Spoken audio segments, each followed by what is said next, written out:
Gentlemen, to be addressing surveyors is a bit of a payback to me, because I learnt more from surveyors as a cadet and an officer at sea than I possibly think from anywhere else. Starting off carrying torches for you guys, making your coffee, various other things as you crawl through tanks, right up to chief officer, where we were two colleagues working together in dry docks on ships. It was a pleasure.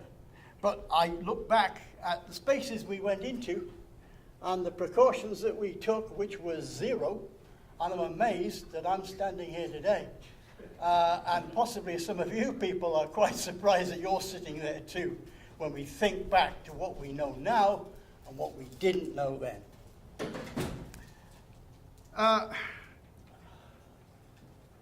We've got a shadow hanging over us today because a week ago, 3 more sailors died in Hull on a ship in the usual way. Lack of oxygen, possibly 1 man going, 2 men trying to rescue, no knowledge, and 3 men dead. I just hope that we're going to see a proper inquiry on this one, because if we do, it'll be a world first. We seem to end up with inquiries that blame the sailor. Every time, the sailor. It's not the sailor. If we're going to start pointing fingers, let's start with the IMO.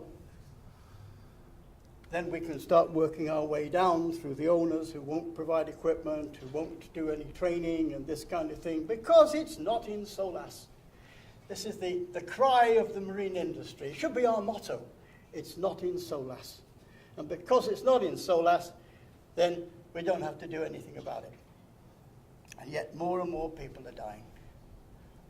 Well, we're very lucky in a way that I found Mines Rescue Marine, because some time ago, 6 years ago, I gave a presentation at the Nautilus annual meeting on enclosed spaces and the number of people that were dying, which incidentally is, the number's not declining. There's more dying today than last year and the year before. It's just not stopping. And I decided that this is stupid. We couldn't carry on killing people like this and try to do something about it. I didn't know anything. And I found out that in the marine industry, no one else did. And so I had to go out of the industry to find somebody.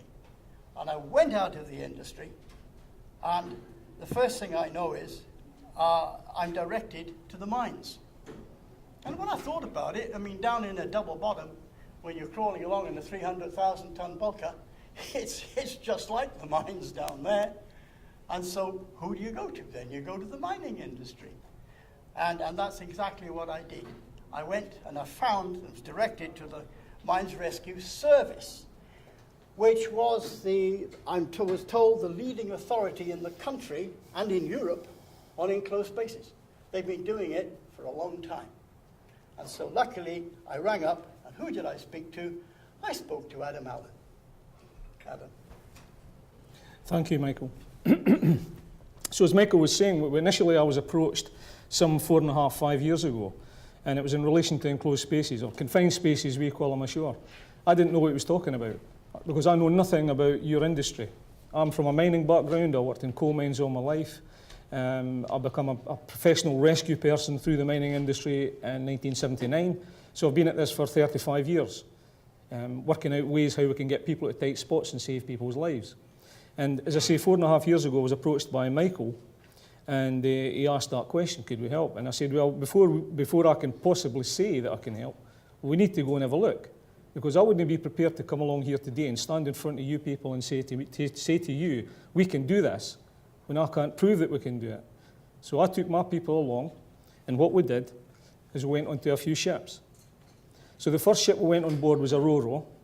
We had a look at that, and were directed immediately when I asked the safety officer on board, which is your most difficult spot, and he pointed me to the double bottom. And I never knew what a double bottom was, but I duly found out. So we did an exercise in the Ro-Ro on the double bottom. Then we went along and had a look at an RFA ship. We've been on various supply ships in Aberdeen. We're on a cable layer. exercising, because it's all about doing the job. There's no point in saying you can do it if you can't do it. So we went along and tried it. And we've also been on tankers. We found out very quickly, or I found out very quickly, that the marine industry is closely related to the oil and gas industry. So then I got pointed on to FPSOs. So I went on to them. We're currently working on one in Tyneside at the moment. We're in every tank that we've got. And I've got men currently there. I have 12 men over 24 hours doing rescue cover.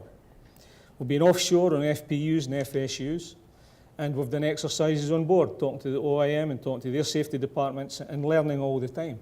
Because my task was to learn about your industry. So once I'd been offshore and been in a few ships and did a few exercises with some people, I found out very quickly that there is a bit of a synergy going on. We are working in the mining industry. We work in very closed spaces underground, very tight operations. We have to rescue people from that. And looking at your environments, I saw there was a big synergy. So I decided, yes, okay, we'll have a look at this. So Michael and I got together. We outlined the direction, and we formulated a strategy. And the strategy was to form a separate company within the Mines Rescue Service and call it Mines Rescue Marine, which would look at the particular problems in the marine industry. Once we had done that, we got set up, as I say, about 3.5 years ago to 4 years ago, and since then we've been writing papers and gaining more knowledge. So I'll hand that back to you, Michael. Next one. On you go. Okay. It's been a long journey.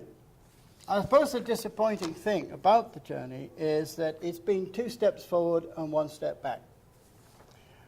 The difficulty initially was getting across and realizing that we were doing everything wrong in comparison to industry ashore. Now, when I looked at the mining industry ashore and the regulations of the HSE, and then I looked at what MCA and IMO is saying, it's chalk and cheese. Ashore, they were advancing. They had legislation in place. They had equipment in place. They had rules about the training of people before they went into enclosed spaces. Marine industry had none and still doesn't have any. So in other words, we are Stone Age in comparison to ashore where they do take it seriously. The mining industry certainly take it seriously. They've been doing this for 100 years, and we haven't bothered. Now, we had to try to get across to 2 lots of people. One is the guys on the ships and the contractors and indeed the surveyors who are going onto the ships about the problem and what could be done. Then we had to get to the owners and the people ashore, the organizations, and say to them what could be done. And then we had to try to get people to listen and to do what we were trying to say. It is an interesting experience. One of the major successes, certainly, is in the oil and gas industry up in Aberdeen. These people are very concerned on safety. There is an enormous difference between them and what I would call the worst sector, which is the deep sea shipping sector, who majority of whom do not want to listen. The closer it seems you are to the media, the closer you are to the shore, then the more people are willing to do, not necessarily out of protecting their men in some cases, but possibly more in protecting the company from the media attention that's going to happen if there's an accident. I don't care, as long as they do something. That's fine with me. So, after I went to see Adam and the company, this was formed, the marine part of it was formed, and we started.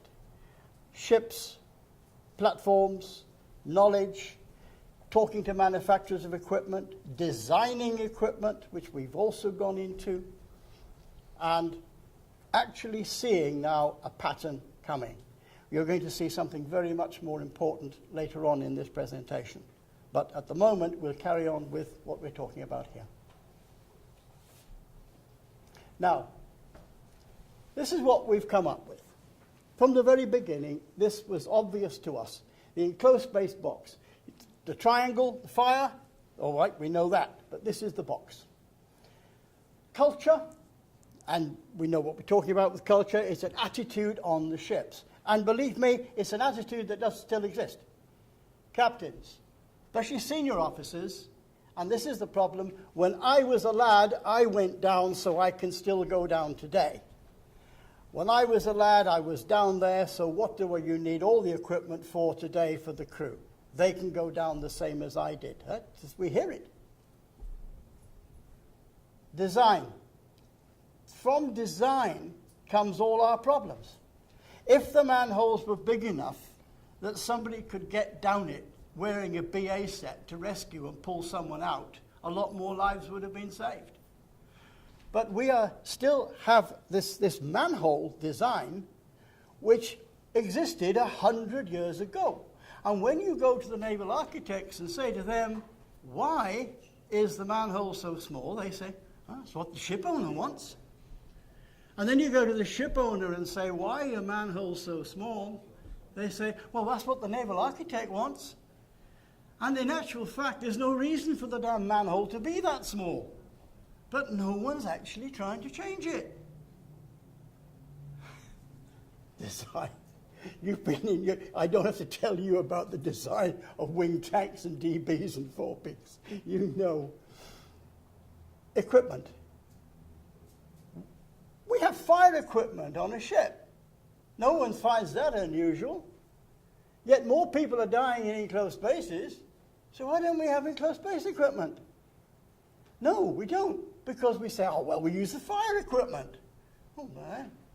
Put a hose around the waist of someone and pull him out with that, possibly. I don't know. But we're still very much caught up in this, that we don't have to have enclosed space equipment because we've got fire equipment. Great. Training. No mention of training at all by the IMO SOLAS. Drills, yeah.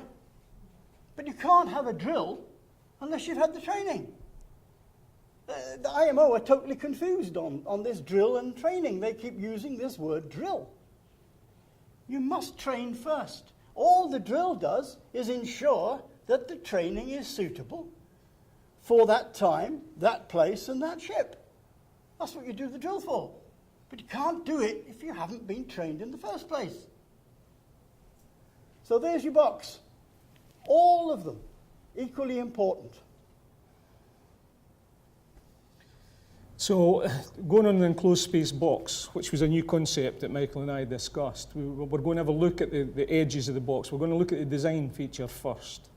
Now, one of the things that we found when we were going on your ships was that we found it was difficult to enter. Never mind rescue people from these spaces, getting in and out of them was really, really difficult, and Michael's alluding to that at the moment. The main difference that we have in the marine industry against shore-based is that the CDM regulations apply ashore. They don't at sea. You don't have to have adequate space for getting in and out as long as there's a space. Our problem is, we look at it from a rescue perspective. If somebody goes in, how do we get them out? That is a major, major issue. And there really is no consideration given to entry dimensions. The only place that we could find anything that remotely relates to the dimensions is tankers and bulkers must have minimum access hole size of 600 by 800 millimetre for your lightning holes or your access points. Now, some examples of what I'm discussing to you, just to show you that we've been involved in this. Now, that's a bilge on an RFA ship. Now, that's one of my men. Now, he's got a harness on there. You can see the size of the lightning hole that he's trying to crawl through. His shoulders are hitting both sides. Now, you guys are going into these spaces, and you know about them. If you go down when you're in there, how do we get you out? So you've really design features on a ship are majorly important. We then look at a ballast tank. Now, this was a rescue we undertook from a ballast tank. Yes, it opens up a bit inside, but that's the main entry point from deck level. And as you can see, he's going in through a raised hatch with a lightning hole type entry there, which is 600 by 450. Now, we developed a method of getting someone out. We're actually using a Paragard stretcher there. That's our primary means of equipment for rescue, and we suggest that you look at that. You guys have got at the moment, I think it's because Solus recommend it, the Neil Robertson stretcher. But you can see from the guy's boot, I think he's a size 7 or a size 8, he's almost 50% across the hole. Now this one really got to us. This was a cable layer we went on to exercise. That's the entry point, behind the cable run. So never mind rescuing somebody, how do you get in and get out yourself? Who designed that? You know, somebody's designed it. Somebody's authorised it. As it happens, the shot on your right-hand side is inside that access, inside that tank. And we're actually doing a rescue there. And we're using another stretcher called a sked stretcher. That's that orange plastic thing that you can see the guy wrapped up in. My rescuer's in green and the safety officer is in red on the opposite side of him. And he's tied into the sked stretcher. Now, we devised a method of getting someone out of that. But when I spoke to the master of the vessel, and it was he that took me to it and asked my opinion.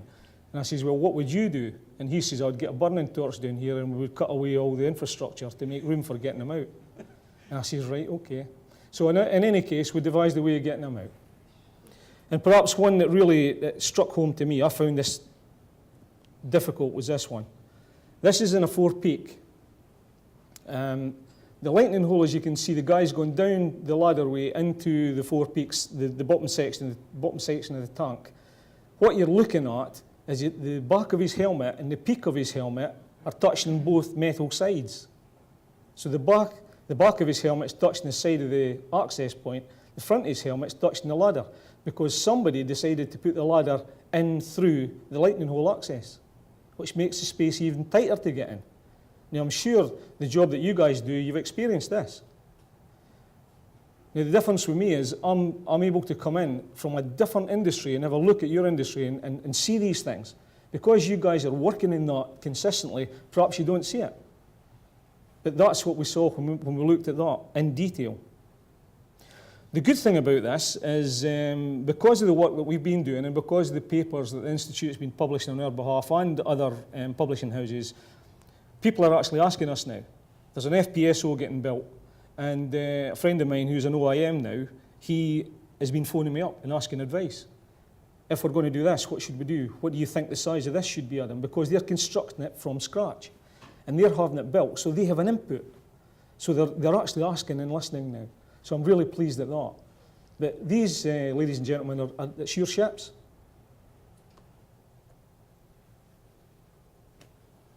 It's a good question as to why it's something we've never thought about. Look, when I was the captain, I never thought about design. To me, that was out of my sphere. It was done by the architect or the shipyard.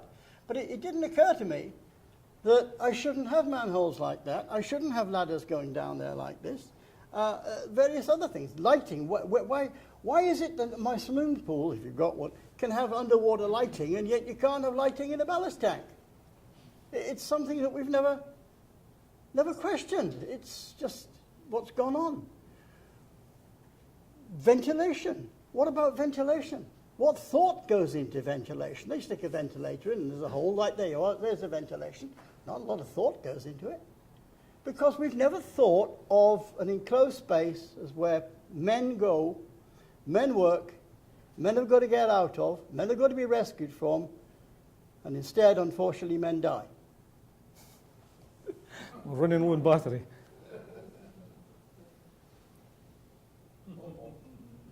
Do you know what to do? Have no clue. Close. There we go. There we go.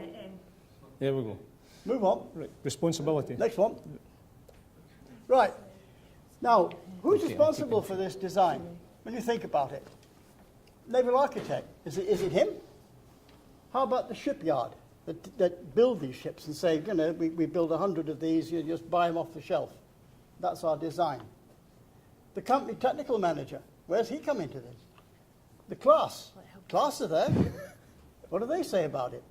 The superintendent standing by, the senior officers of the ship. and the ship that doesn't report problems that you can't get in or you can't get out. If you look at it all, somewhere there is the problem, is that we all possibly think the other person is responsible and it's not our business. But you guys as surveyors are being affected and are in danger more than anybody else, more than the crews, more than anybody else, when you go into these ships and onto these boats in these spaces. Yep. Equipment is next. Now, I don't know, and I've got to be very careful when you go on down into holes and places like that as to what equipment you're wearing. We recommend equipment. We recommend that you should wear a rescue harness. So if anything does go wrong, very quickly, you can be clipped on and hoisted out. If you haven't got a harness on, believe me, it takes time to get you out, much longer than if you've got a harness and you can be clipped on. We recommend the emergency breathing set to take with you. I know it's bulky, I know it's a pain in the arse having it dangling around your neck, but if you've got something like that, you can get out. Hopefully. I mean, you know with oxygen, if you suddenly go into a space and there's no oxygen, you can be on the deck and that's it. But these are things that you should be thinking about and having. And furthermore, you should be checking that the ship has got some equipment to rescue you. And is it ready? And can the crew use it?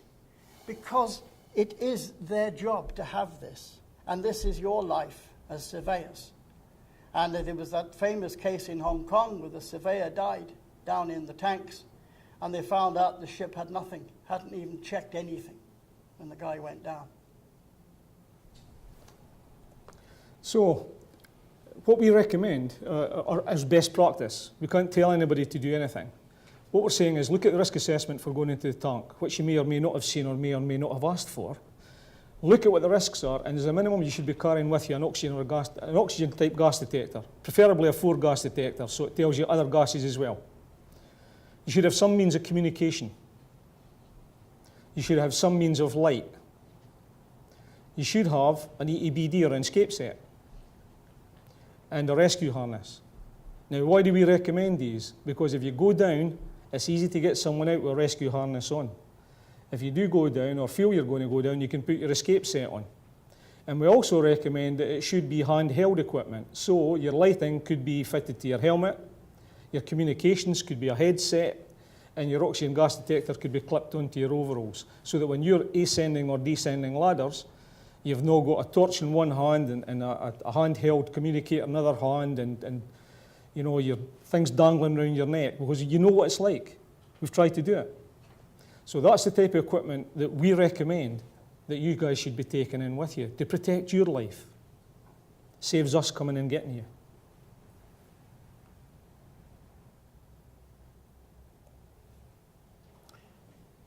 Well, training. There is no requirement for training for enclosed spaces, except for the initial basic stuff now that the cadets do at the colleges when they join a ship. It is very basic. It is taught by a fireman. Firemen really don't know much about enclosed spaces.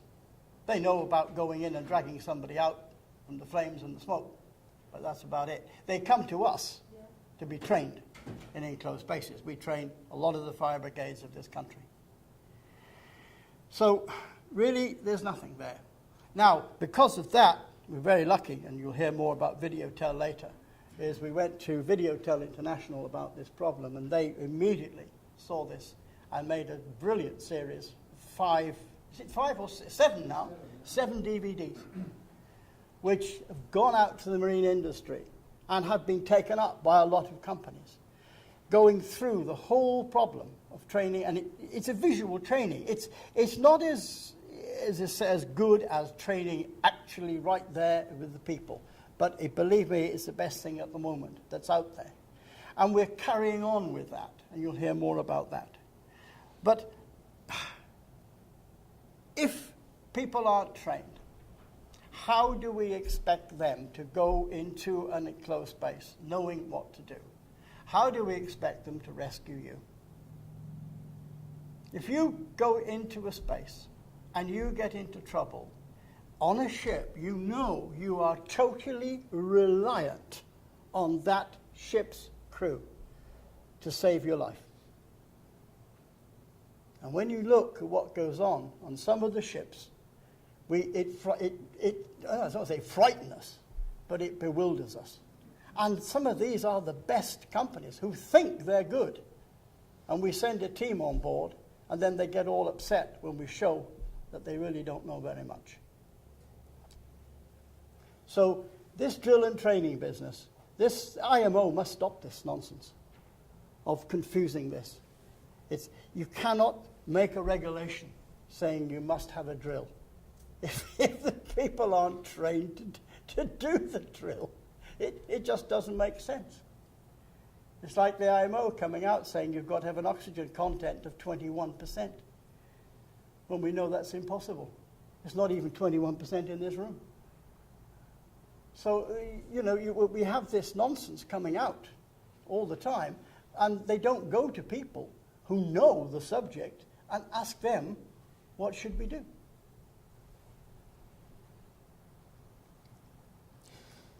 Go on. All right. On board training. We send teams on board ships, and we demonstrate. Because, we know the problem with a ship. You can't just take the crew off and send them away. These ships are in port, say, 12 hours, one day. So we try and train these guys. We try and train these guys to look after you, as well as themselves. And those companies that are interested benefit from that. We have so many people and crew members turning around saying, thank God we never knew that. We never thought we could do this. And we show them what to do. But the training must carry on board. It must be taken much like a fire drills and things like that. Pulling people out of spaces, knowing your spaces. Very, very important. We'll get onto that later. Okay. Yep. Thanks, Michael. Now, we've talked a bit about entry training, because what we're talking about, what Michael's been talking about, is you as a person going in there to make an entry, you've got to be trained how you should and shouldn't react when you're in there. I would like to take you from that now and look at rescue. Now, this is not necessarily your job, but the people should be on the ship to look after you, so there should be people looking at rescue. Now, I'll show you a real rescue team. That's a real rescue team. Okay? And if you look at the picture, and if you look at the bottom right-hand corner, you'll see that was taken in 1917. The Mines Rescue Service has been in existence since 1906. Now, what's peculiar about this is sat in the forefront of the picture, on the floor, is a gas detector. It's only recently that the marine industry introduced mandatory gas detection equipment to be carried on ships. That's a little cage with the two budgies in it. On either side on the front, a reviving apparatus. That's oxygen reviving apparatus. It's no mandatory. Each man has a 2-hour breathing apparatus, closed circuit regenerative. So each man there is equipped to operate for 2 hours. They have their own gas detection equipment and they have their own resuscitator. So if anyone's in danger, they can put the resuscitator on them and help to revive them. These things don't exist yet in the marine industry. And that was taken in 1917. So what we're looking at for effective rescue training is you've got to look at specific things. You've got to look at the rescue personnel. You've got to look at the people. Now, at the moment, on the visits I've paid offshore, I asked the OIM, the safety officer, whoever, how do you select your personnel? He says, well, the deck superintendent is the fire team leader. I says, right, so what experience does he have in rescuing people? Well, he's the deck superintendent, so he's the fire team leader. There is no specific selection process. So this becomes really, really difficult when you're selecting people by job designation, not by their best to do the job. Because we look at various things when we select people. We look at their fitness, we look at their adaptability, we look at the capability of putting them into an enclosed space. They might have adverse, feelings for going into an enclosed space. Why are you shoving them in? I audited a ship recently in Aberdeen, And I spoke to the captain at the debrief audit, the debriefing of the audit. And I said to him, how do you select your people? He says, I tell them to go in. I says, yeah, I appreciate that, but how do you select the right people to go in the hole? You've got a 20-stone guy here, how do you get him through a 450 by 600 lightning hole? He says, if I tell him to go in, he'll go in. Now, there's a disconnect between reality, and what's got to happen here. So we also look at specific equipment when you're looking at rescue training. We believe that you should have specific equipment for rescue. Now, I'm not coming to you trying to sell you equipment. That's not why I'm here. My people are on a ship at the moment. As I said earlier on, I've got 12 people on 2 shifts doing rescue cover. They carry the standard rescue equipment that I use both on ships and ashore. We do an awful lot of rescue cover. And we believe that you should have a hoist system, that you should have a specific stretcher, if needs be a tripod to give you an anchorage point. You need to have reviving equipment, you need to have specific breathing apparatus. So there should be a selection of specific equipment for rescue, not just, as SOLAS indicates, 2 breathing apparatus and 2 spare cylinders. If you put a breathing apparatus on a guy that's a 9-litre cylinder and try to get him to go down, and one of the shots that we showed earlier through a hole, what is he going to do when he can't get down? He's going to take it off, and he's going to climb down with this tenuous link through a hose to the cylinder, and when he gets down, the cylinder gets handed down. And what happens if he's down to his last 5 minutes of air, and he's got to come all the way back up? He's going to run out, because the equipment's not been selected for the job. So we need to look at that. We need to look at competence training. Now again, I'm not selling you training, I'm telling you the things that we should be looking at. You should be looking at specific training for rescue. And the most important thing is, once you've done that and you've trained them, and it's a slide that was shown earlier, you must drill them. You must put them into the environment that they're going to have to operate and test them to see that they can do it. There's no point in just saying go in there and drill if they don't know what they're doing and you've never tried it before. So we believe in that as well. Now, here are a few slides of my rescue people doing it. That was in a supply ship, and that just happens to be in the forepeak. And what you can see there is they're bringing the guy up. The one on the right-hand side shows the casualty coming up, again with a Paraguard stretcher, but he's wearing an oxygen reviving unit. That's on his face. So we're protecting the casualty, and we're bringing him out the hole. This one was on a Royal Navy ship. You can see the type of environment that you've got to operate in there. Now, I'm not saying that that's atypical of all Royal Navy ships, but this one was in for refit, so we got a chance to get on board and exercise. Now, what we had to use there was this sked stretcher. That's on your right-hand side. At the bottom of the shot, you'll see the yellow plastic thing. But again, you can see on the right-hand side shot, the man's hand is on the winch. We have a man riding winch that we can winch people out.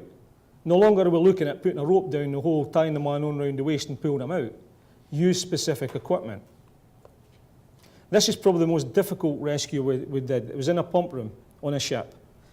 What I decided to do, because we could have brought him up the big space that was there for loading equipment in and out, I decided to bring him up the stairwell. So my people had to re-site the hoist equipment at every level and then get him through the gangways, which was really tight.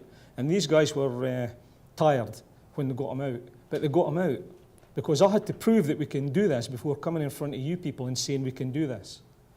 So that's what we did in that pump room. And on the Ro-Ro, that's the double bottom. That's where we did the exercise. You're familiar with this, but it was just a shot that I took so that I can show people who are unfamiliar with double bottoms. Series of lightning holes going in that direction. What we didn't show you on that shot is it goes left-hand 90 degrees through another set of lightning holes, and we had to retrieve them from there, through one set, through 2 sets, and up through the ship. And that's to prove that we did it. That's the casualty we had, and he happens to be in a Paraguard stretcher on this occasion. Just before I move on to this one, we recently read a report by one of these Mickey Mouse flag states into a death on board a ship in an enclosed space. And one of the points they made was that the ship needed to practice giving CPR more. And it just shows you sometimes the ignorance in these reports. because they're actually saying that the guy's in the enclosed space, hasn't got oxygen, so you go in, and instead of giving him oxygen, you give him CPR.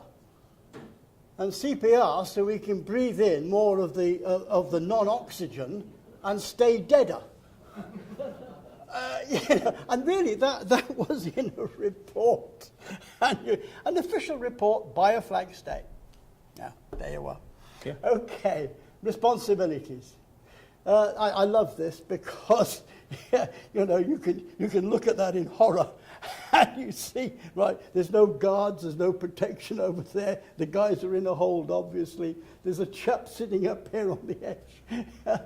There's no chin straps on there. I mean, it really is. You can see that these guys are contractors. Now, this concerned us for the last 2 years. We were trying to worry about crew, and we're doing that. But then we had to think about people from outside coming onto a ship. The ship's at sea, it comes in, you're waiting on the jetty to get work done. You go on board, and within minutes, you're into these spaces. Well, who's responsible? And here it is. This is MCA, MGN. Each employer has a duty of care both to workers and others on board, right? We know that one. The company has a duty to coordinate the health and safety for all workers and others on board by working with and sharing information with other employers. Now, remember this, working and sharing information with other employers, including contractors temporarily on board a ship. How, at the moment, are companies sharing this information about these spaces that you're going to go into?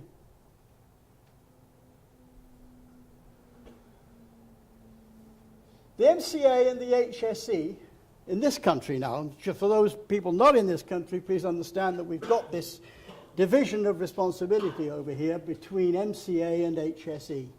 The HSE is the Health and Safety Agency ashore that looks after all industry ashore. MCA looks after the ships and what goes on at sea. And this is a new memorandum, fairly recently done. It was originally done to deal with paperwork. They did not realize the implications of what they were signing. But this is it. HSE responsible for enforcing legislation covering the safety of shore-based personnel and work equipment supplied by the shore, even when working on a ship. Now, this means that in this country, when you as surveyors go on board a ship, you're not under the MCA. You're under the HSE. Now, that means you're under the HSE legislation. And that legislation states that there has to be training for going into enclosed spaces. That legislation states there has to be rescue people standing by with rescue equipment up to the HSE standard. Those ships haven't got it. But there it says it, in black and white. Okay. This is the big problem, the dockyards. Now, at the moment, we were told by a dry dock manager, he's now a director of the dry dock, that they were responsible for all safety matters on board the ship while it was in dry dock. This is absolute nonsense. There is no legal precedent for a dockyard being able to assume responsibility for your safety while you're on board that ship in a dry dock. It's the captain's responsibility. It always is the captain's responsibility, not the dockyard. Can't do anything. This idea that the dockyard can give a bit of paper to the captain saying, we'll take responsibility. The art, go ashore, find a pub, enjoy yourself, go and play golf. And then there's an accident on board that ship. I tell you what, those dockyard managers who signed that would head for the hills. It's the captain that faces the inquiry, not them. The captain is responsible. Now, here's the other problem, is at the moment this is going on in this country, these bits of paper are being accepted. You've got the safety officer on board. Now, let's say that I, as the captain, say, okay, I'll sign it, there you are, dockyard, off you go. That's fine. But what about this guy? Who does he work for on a ship? He doesn't work for the captain, not regarding safety. He works for the designated person ashore. That's the idea of the safety officer, and to stop the captain being able to interfere is that the safety officer is an independent person dealing with safety. So there the captain hands over responsibility to the dockyard, but leaves the safety officer. Safety officer, he's standing there. He's still got the responsibility. And that means the DPA's got responsibility. Is the DPA going to instruct the safety officers in his company to hand over responsibility for safety to the dockyard? I tell you what, I wouldn't be a DPA who would do that. Hopkins, you probably know Hopkins, many of you. Hopkins, one of the finest guys on marine law, there it is, states it perfectly clearly. Don't read it, you can read as well as I can. The master, common law duty. So now, from this and the responsibility, you see that in a British dockyard, it's under the HSE. The responsibility remains with the captain. It's up to that ship to provide the equipment, the rescue, and the training as required by HSE legislation, not the IMO. Right, sir. Now, this is what we're going to show you today. We've been working on this for about 2 years. And what got us onto this is protection of people like yourselves. Not necessarily the crew, but obviously the crew.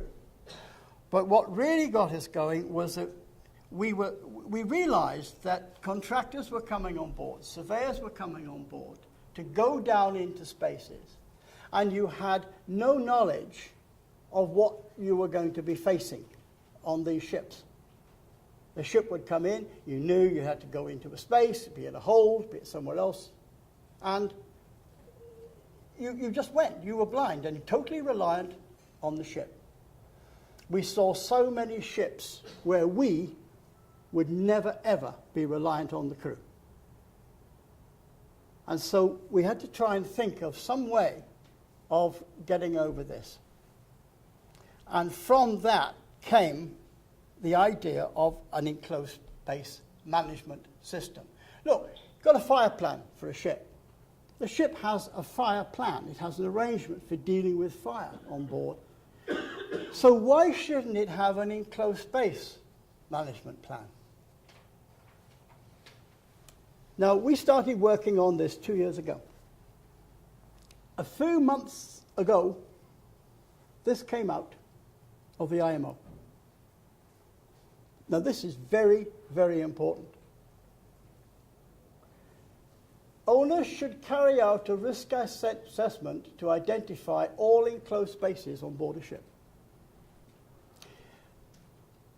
99 out of 100, in fact more, 999 out of 100 ships do not have any idea of their enclosed spaces.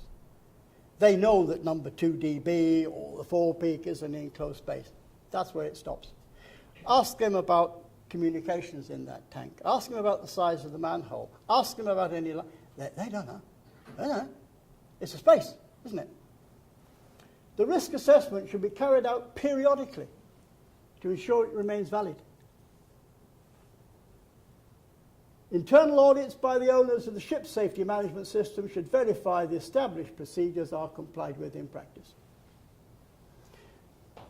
Now, this is new to the industry. It's very important because for the very first time now, the IMO is telling a ship, you've got to know these spaces. And we believe that this is half the problem on the ships. They do not know about the dangers or the problems of a space.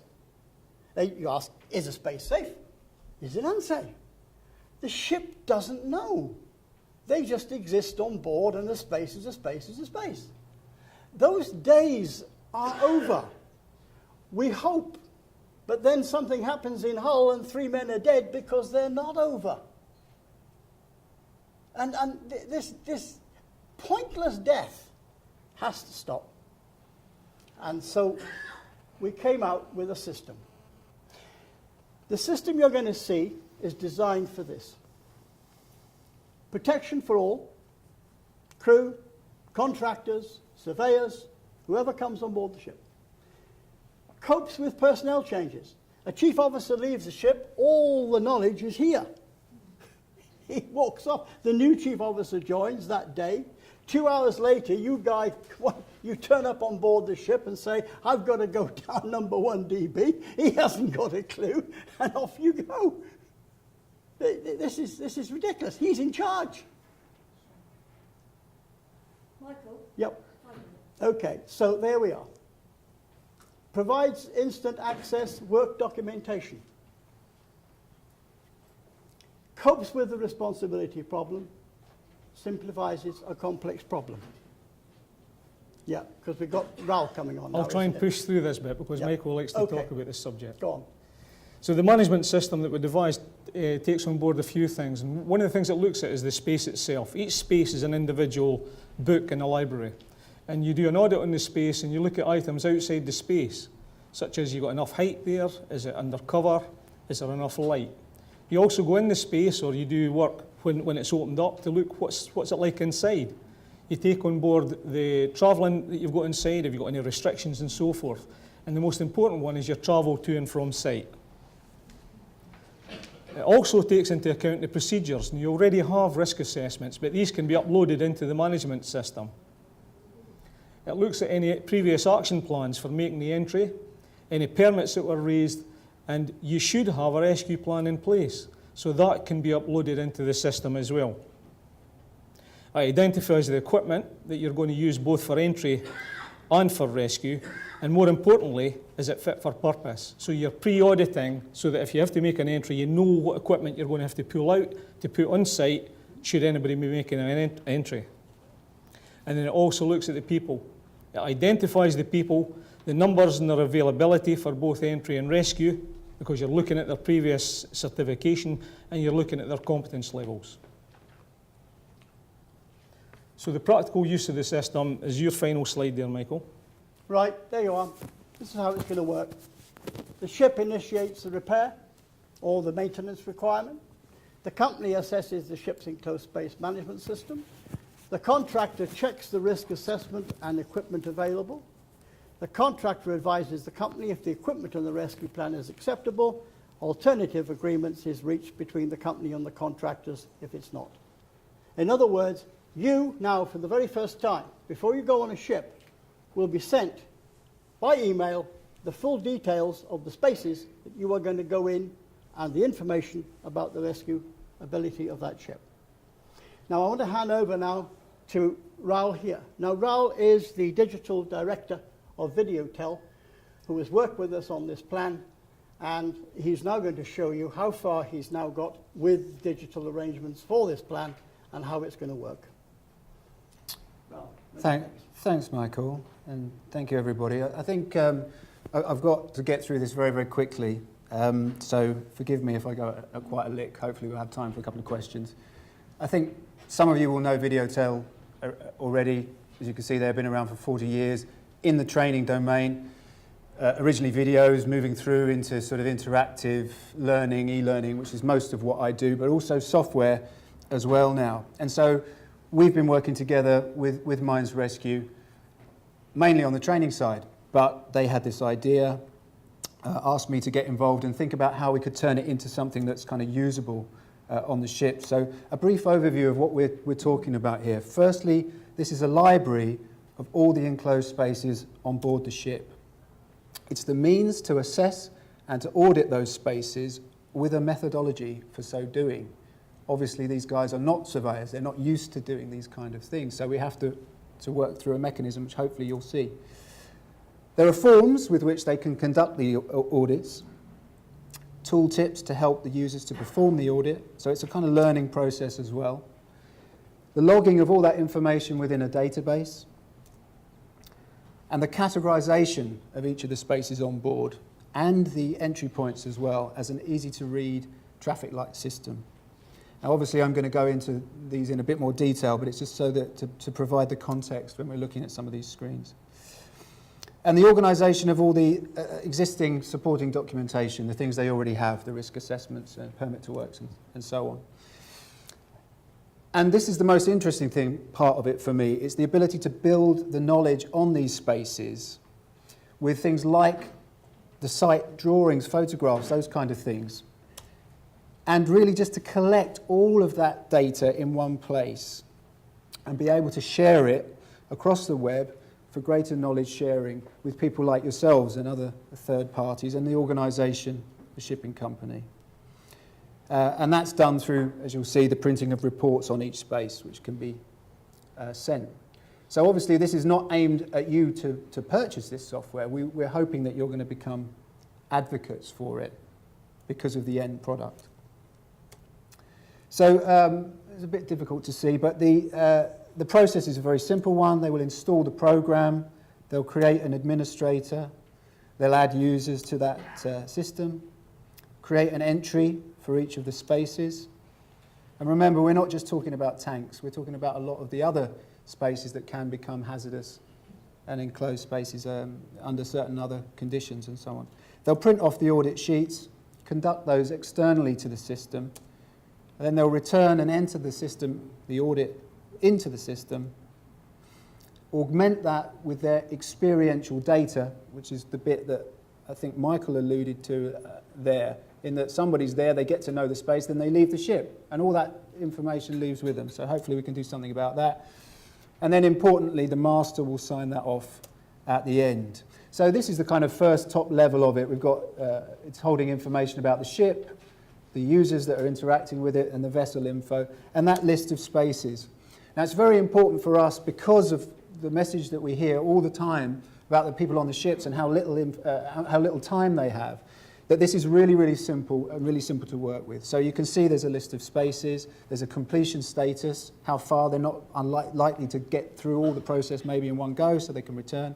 And there are two classifications there, you'll see. There's an internal classification and one for each entry point. Very quickly we can read, for example, in that second column, that one of those entry points is safer than the others, okay?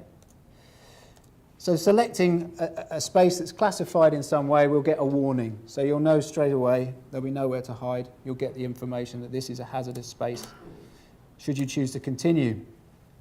So attached to each of that space list is a space. And let's have a look at the kind of information that will be collected there. If we look in the top right as you're facing it there, we can see who created this entry, when it was created, when it was last modified. Obviously, it's got a completion status there as well. There are, in this particular example here, two audits, one for the entry space and one for the entry point. We can see some photographs that have been collected, associated documents there. These are just dummy data, so we've got a risk assessment, permit to work. Then on the left, we've got a description of the space. In this case, it's a tank. And we've got beneath it comments, and this is about collecting that experiential data. And it's also trying to change the other thing that was mentioned there, the culture. This is getting the people to get involved and to feel and take ownership of this and build it up with the comments. So I don't know if you can read those comments. These are just sort of examples of the kind of things that we collected. So you've got someone saying, I confirm that since the audit was performed, we've added a sign saying that this is an entry point, says danger in closed space. Then we've got something beneath that from another person saying, the lightning holes really make it tough to move through. In the last drill, it really came home to me how much energy it takes getting over such a short distance. So you start to get an idea of the kind of much more valuable information than just the dimensions of the tank or whatever. And here's just an example, selecting a photograph, and the photograph can have comments on it too. So here's a comment here. In this photo, you can see how narrow it is. With the BA set on your back, it's a real tight squeeze. So we start to get an idea of these as you know, living, breathing sort of spaces with characteristics and so on. And you'll see there. So each space has an internal audit attached to it and then an entry point audit for each of the entry points. So let's have a look at that, because this is very important. This is what the people are going to have to work with, first on paper and then enter into the system. You can see it's a number of questions. Again, thinking about the amount of time and the amount of, you know, we want to be as clear as we can. We don't want too much opinion-based stuff, so there's lots of check boxes in there. Well, can you... Speed up? Yeah, just Say less or say quicker? Okay, the comments on the side. So it's very important that we've got the ability to add more data when it's needed. Then the second part of the audit is a classification part of the audit. So this is where we're really honing in and getting those kind of easy to read traffic light signals. So you might have an overall red, but you're able to come in here and see what specifically about this space or about this entry point makes it a little bit more difficult. And then the teaching part of it as well. These are the hints. So for every question, we have to help people to be able to be qualified to make that assessment. So that's inside there as well. And so the rules, what are the rules? If it's a single red, the status is red. If it contains no red but a single amber, the status is amber. And if it contains no red and no amber, then it's green. So we're erring very much on the side of caution there with the rules. Now, all of that can be condensed into the report, which we're very much aiming at people like yourselves. And that's going to collect all of that data, the facts, the experiential data, the comments that have been augmented, and that can be returned from all of the vessels to a central web-based system, which you would request from the office to send you as a PDF. And so, just in summary, it's affording us the ability to build knowledge of spaces, of entry points, how to audit and characterise those spaces through the forms and the tooltips, and how to share knowledge amongst the crew, with the office, and with third parties such as yourselves, and retain that knowledge for those who come after. And that is effectively my part of this presentation. Adam, do you want to close? That's all right. Yes, of course. You're just going to wrap things up for us? We've only got the one microphone.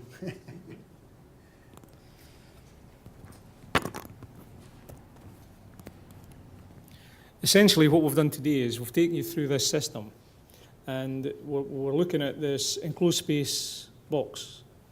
We looked at the design features and the problems associated with design. We've looked at the equipment and the selection process for the correct equipment to do the job. And we're also looked at training.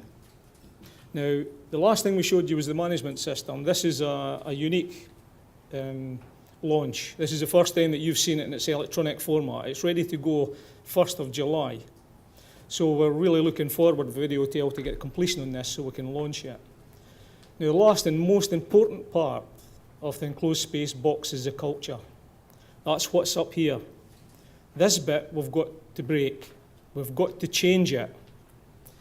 Because this route, this unstoppable route of people killing themselves in enclosed spaces has got to stop.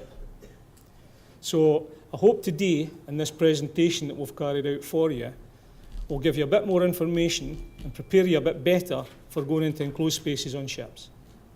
Thank you.